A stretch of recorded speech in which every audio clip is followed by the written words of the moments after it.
Hello and welcome to Talk Radio's Clashes of the Week. First, Foreign Secretary Liz Truss has announced further sanctions on Russia. Christo, who has had a bit of a busy old week, spoke with Nick Thomas-Symonds MP, who is the Shadow Secretary of State for International Trade. The question is, do the measures announced go far enough? Well, of course, when we consider these matters in the round, we are responsible opposition. We will make pledges that are fully costed. And what we did on that call for cut in VAT on energy bills, we again made sure that was fully costed. So I don't want to come on here and make uncosted pledges. What I will say is we are determined to have a fully costed set of proposals to help with cost of living. We've already set out substantial proposals and precisely how we will fund them, and we'll continue to do that. But just if I could, just Christo, on that point about breaking news, I do welcome what FIFA have done, and I think we really do need to make clear that in a sporting sense, Russia should be cut off, frankly. And I couldn't agree more. But do you understand, Nick, those people who are listening today who are going to be saying, well, look, we don't want an opposition waiting for fully costed measures. We don't want an opposition that's talking about a windfall tax down the line. We need help now, today. And if you're not going to call for it, who else is going to? It's in your hands to ask for those things right now. But Christo, we have asked for help with the cost of living. Yeah, but that was right before. Now. That was before this. That was the 5%, and respectfully, a 5% cut in VAT is going to be a drop in the ocean when it comes to now these potential higher prices. But also, Christo, the government haven't done it. They haven't done it. They haven't. I mean, Rishi Sunak made that announcement, as you will recall, about help with energy bills, came nowhere near the scale of what was required. The government is but all the more reason to call for more. You're answering why you should be calling for more. I note a superb bit of question manoeuvring there by Nick Thomas-Symonds MP, saying that he doesn't want to go on radio and make an uncalculated comment on the cost of energy. So he doesn't want to answer that question then. Look, I've said it before and I'll say it again. I'm not particularly keen on it going green, but if you are, then you pay for it. I believe the green levy should be entirely voluntary. A very cynical part of me can't understand, though, why MPs don't seem to be fighting for the cost of living in the UK. Could it be that there's something that just doesn't bother them or maybe even affect them? It does make you wonder, though, when it comes to the cost of living, when exactly do we reach critical mass? Many parts of London came to a standstill this week as workers on the Underground network decided to strike. Oh joy, commuters were encouraged to work from home where possible. Now, where have I heard that from before? Well, it was part of an ongoing row over pensions and salaries. A couple of shows brought this up this week. What makes you think that we're based in London on this show? Anyway, first let's hear from Drive Time. Christo spoke with John Leach, the RMT London Transport Regional Organiser, and here's what happened. I think actually most Londoners will support the tube staff. The ones that are walking home for an hour and a half tonight, the ones that are stood outside in the rain at the moment because they can't get home. Yeah, well, I think most people expect a trade union to stick up for them and to fight for their pension and their jobs and their conditions, and that's simply what we're doing. And you know, we aren't embarrassed to say that we are a union that fights and defends its members' pensions, jobs, and conditions of employment. And I think if people in society look at us and they're not in that situation, then they would wish to be in a stronger trade union. We need a more equal society. That's what we're about. And also, I would just say one other final thing. You know, the tube staff that kept London moving during the pandemic are now being asked to pay the price for this. What they actually want to do is be left to carry on. They want to be left to be able to carry on doing the fantastic work. So is everyone, but everyone's having to do that. Everyone is facing the fact that they can't get a wage rise at the moment. Everyone is facing increased bills. Everyone is facing, we're all in it together, aren't we? Why is it that you, as the tube workers, get to inconvenience millions of Londoners because you don't want to face what other Londoners are facing? And when in actual fact, what you're doing is you're making the poorest Londoners suffer more in order to feather your own nests. Well, it's not about feathering your own nest. It's about protecting a pension, protecting jobs, protecting your agreements. The jobs that no one's being fired, though. No one is being fired, are they? They are getting rid of overnight 600 frontline jobs. No. It's not overnight. If they're phasing them out, so when people retire or leave naturally, they're not going to replace them. No one is being fired, are they? They're reducing the head count of employees. So no one is being fired overnight, are they? No. Okay. People will not be forced and sacked as a consequence of this. We haven't pretended they will.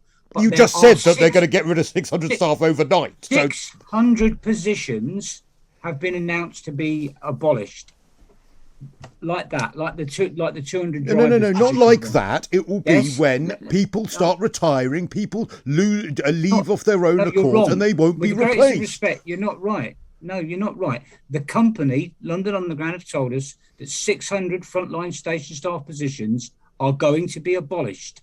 They have also told us that £314 million worth of other jobs and other work-life arrangements, like I was just describing, will also be abolished. And that's what we're standing up. And why do we need so many frontline staff in stations anyway? Most people use Oyster. Most people use automated services in order to ticket machines. Staff in the front line are there to deal with a lot more than ticketing issues. They're there to deal with emergencies, fire alerts, lost children, people that are disabled that need support around the network. That's what they're there for. They won't be there. It'll be less safe without them. And that's why the RMT is saying to the Mayor of London, get a proper finance deal, get this funded properly, and do not put So on the one hand, you're annoyed that money might be taken from the pension to keep the tube going, but on the other hand, when the TfL, who I'm no big fan of, I mean, I think the way they run London is appalling. But when they say to you, right, we've got another way of saving some money now, and we're going to get rid of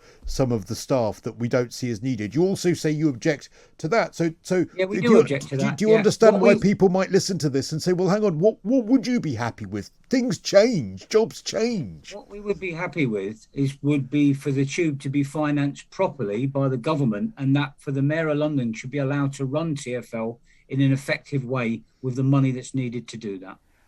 John Leach curiously saying there that this is somehow the fault of the government. Here's a wacky idea. How about we stop overpaying TfL workers? Oh, that's going to cause a bit of an outrage. At Mr. Phil Dave on Twitter, by the way, and I'll happily tell you why I am right about that. Oh, and also, why should the government fund the tube out of taxpayers' money, which, well, let's be honest, won't really benefit a massive majority of this country? What a ridiculous argument. And I'm speaking, by the way, as someone who is, by and large, a Londoner. This is Talk Radio's Clashes of the Week with me, Phil Dave. Christo wasn't the only member of the Talk Radio family to speak about the tube strikes this week. Time now to hear what happened when James Whale and Ash brought this very subject up on The Late Show. They had a bit of a to-do with caller David in Kent. Surely no one would be able to defend causing such misery for the capital, can they? Yeah, hello. All right, Dave. All right. I do agree with you when you say that they are overpaid, but they do provide a service. Bus drivers is much more difficult because you have to really concentrate. What are you talking about? They provide a service. What is that? You know, no, they don't, because we can do it. They don't really. They're not at the moment. We can do it driverless, so they don't really provide anything. Right. Okay. But the question I'm asking you is, all right, £90,000 a year is so over the top, but Mr. James Whale, all you do for a living is speak. Wales. You can do it better than me? He doesn't earn that. You can do it better than me, you get a job. No, but I'm No, well then question. shut the flip up and go away. If you want to come on here and insult me, then I can insult you. If you think this is a very easy job because all I do is talk, which I've managed to keep a job like this going for 50 years. It's the way you talk, isn't it? Anyone can just a talk, minute, Ash. If you think you can do it, you come right into the studio and you do it. It's the way you tell them. I'm asking the question. They do provide a service.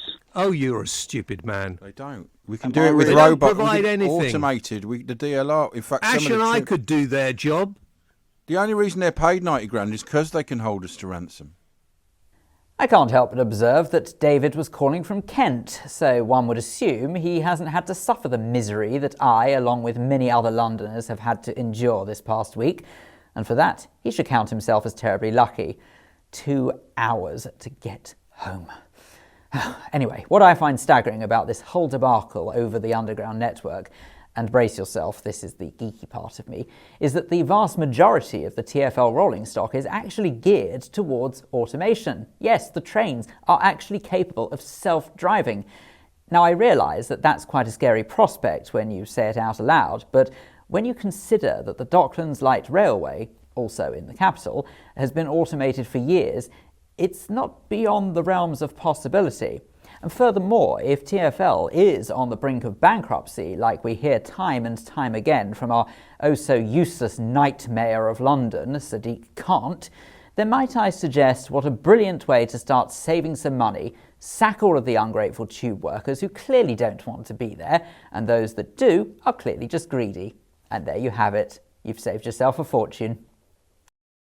Next up, let's hear what happened when Peter Cardwell spoke with Mike in Stoke-on-Trent. Who knew there is someone out there who appears to stand with Putin by choice? Well, you could say, well, why couldn't Cuba have had weapons? It was a sovereign country.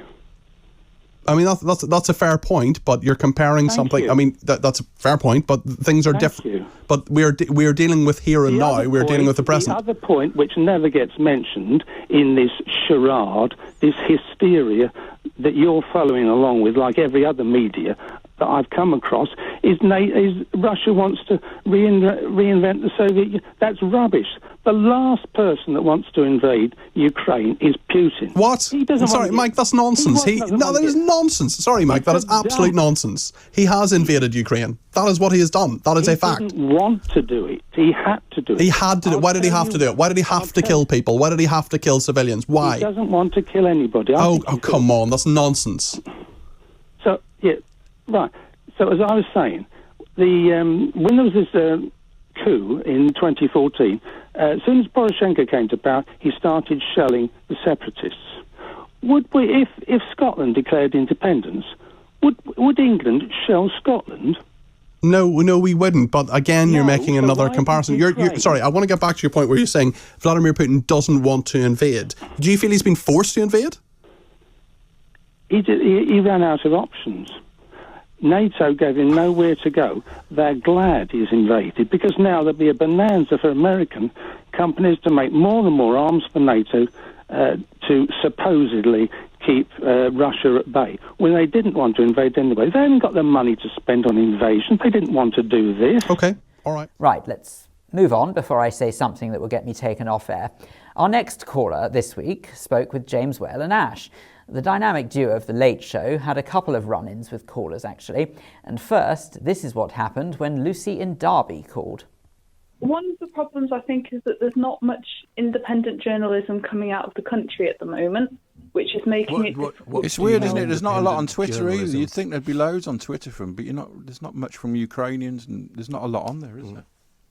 No, so that's not independent, was hoping is we it? might get to hear about what it's like for the people on the ground, because at the end of the day, it's going to be them that are stuck in this situation. Well, hang on, Lucy. We've heard quite a lot of that. Yeah, we've they're heard in quite shelters, a lot of people, basically, and in the men are out shelters fighting. So I don't know whether you've missed it, but there's been quite a lot of that. Well, that depends. There's been a lot of publicity, but I haven't seen much from independent journalists. What are you talking about, independent journalists, Lucy? I think you have an ulterior motive here. Why don't you just spit it out? Well, I'm trying to say it's not an ulterior motive. I'm just saying we should hear from the people on the ground rather than... We have heard from the people on the ground. A lot of trying to get out to But what? Hang on, Ash, a minute. I've seen a lot of people being interviewed. I don't understand your point. You keep cutting me. Well, you're not going to if you keep cutting me off, so I can't make it. You've already made it. You said you don't think there is it unless you don't remember making it. If you don't remember making it, that's a problem. But you just said you don't think there's enough independent journalism coming out of the area, and I'm saying I think there probably is. Well, if you're on about the Ukrainian Prime Minister, a lot of the images used appear to be from a film, so that's not independent journalism. As for the... Do you know what journalism is? Do you actually know what journalism is? As soon as you keep cutting me off, I'll continue talking if you're interested in the point that I'm about to make. I wish you'd make the point, Lucy, because if you want to take this tone with me, then you'll know I won't probably have you on for very long. So make the point. You wouldn't like me anyway because I'm a highly vulnerable, unvaccinated person who works in healthcare. Bye, Lucy. Thank you for calling. Don't ring again. Thank you very much indeed. Goodbye. Oh dear, that didn't end so well, did it? Curious though, with all the callers that we've just experienced, there seems to be something in the way of a running theme, a lack of trust with the media, perhaps. Now, I am speaking as someone who isn't a psychiatrist by any means, but it appears to be almost a coping mechanism. So in denial are they over the situation that it's almost as if we're merely a verbal punching bag to vent the disbelief and disguised as some sort of alternative opinion. Extraordinary times we're living in. This is Talk Radio's Clashes of the Week with me, Phil Dave. Now let's return to the main subject of the week. Julia Hartley-Brewer was joined by Benjamin Butterworth, senior reporter at the newspaper. In particular, they focused on the bravery of those Russians who took to the streets to protest against the war in Ukraine.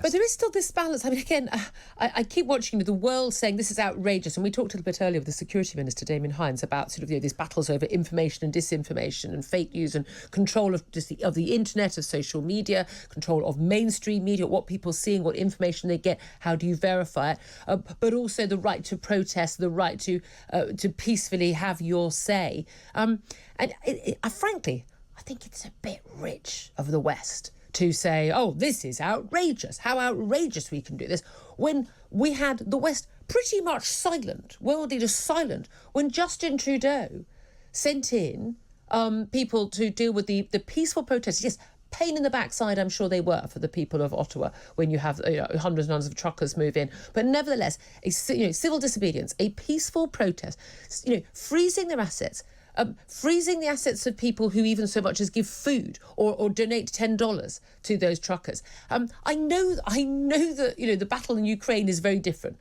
but these principles should be if they're not there all the time, they're not principles. They're just convenient opinions rather than principles. But the idea that the West stands completely silent while Justin Trudeau basically rips up the Canadian Constitution and takes away the basic civil right, fundamental human right to peaceful protest. Treating people as if they were terrorists while they're sitting in their trucks in Ottawa. And then says, oh, this is awful what Putin's doing on the streets of Russia. We in the West have got to start understanding that these principles need to be there 24/7, 365 around the whole world. Well, I'm afraid I think that comparison is completely wrong. Why? I didn't stand by silent with what Trudeau was doing. I actively applauded what he was doing because those truckers didn't have a right to shut down a whole city, just like Insulate Britain didn't have a right to glue themselves to roads. And there are laws where they can be removed, where you can use to deal with civil protests. Yeah, I mean, I completely understand that and sympathise with the Ottawa residents who had to put up with noise, with the disruption, absolutely. But in a civilised, democratic Western society, we allow peaceful protests. They have been treated, no support of them, have been treated as if they are terrorist sympathisers. Good. Good. Yeah, because those people were blocking an entire city from functioning. And that's the same as terrorism? That's the same as invading a foreign nation like Russia has done? Why do they think that they have a right to shut down an entire city? Should we have treated Insulate Britain like that? And also, let's just put this in context. Justin Trudeau was re-elected only a few months ago with this in his manifesto. I'm sorry, he lost his majority. He's in a minority government. You know how their system works, just like ours. But he hasn't got the fulsome support of the Canadian people. The policy of the vaccine mandates, which is what the truckers were protesting, was in his manifesto.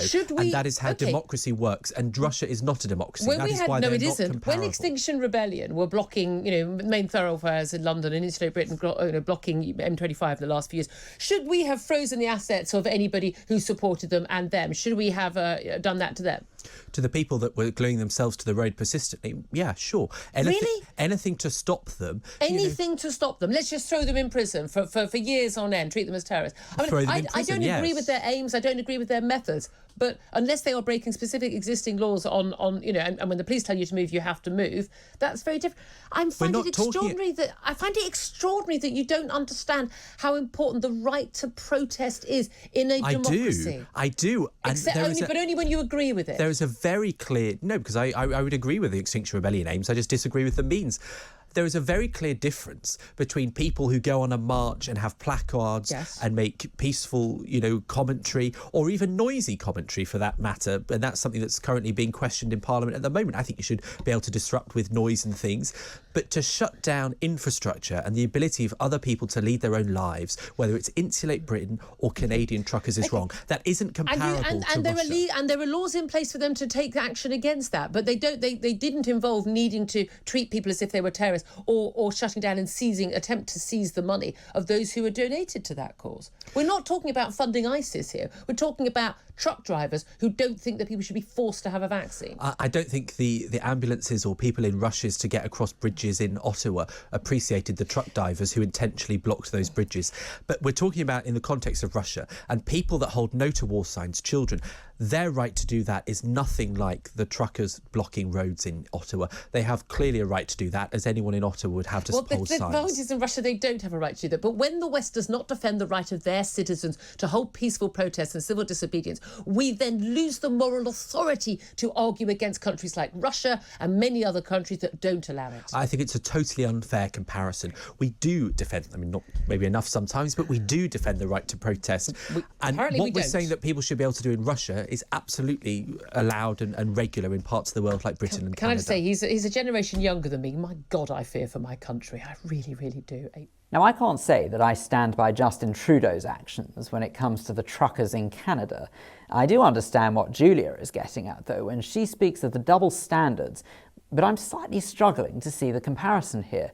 One group is protesting over a changing need to wear or not wear a jumper once in a while, and then the other is against a lunatic regime that has taken it upon themselves to invade another country. I'm all for peaceful protests as long as I don't have to see or indeed hear them, but I don't like the thought that a group of individuals who believe in a cause that many don't believe in, and, by the way, I'm talking about the protests that we've witnessed on these shores recently, are somehow allowed to cause untold chaos and disruption to the lives of those who have nothing to do with what they're crying out about in the first place. Now, for the record, I can do nothing but applaud all of those brave Russian citizens who have decided to protest at Putin's actions. Quite extraordinary bravery, if you stop and think about it. And that's it for this edition of Clashes of the Week. From me, Phil Dave, thank you for the pleasure of your company, and do make sure that you stay tuned to the home of common sense. Of course, this is Talk Radio.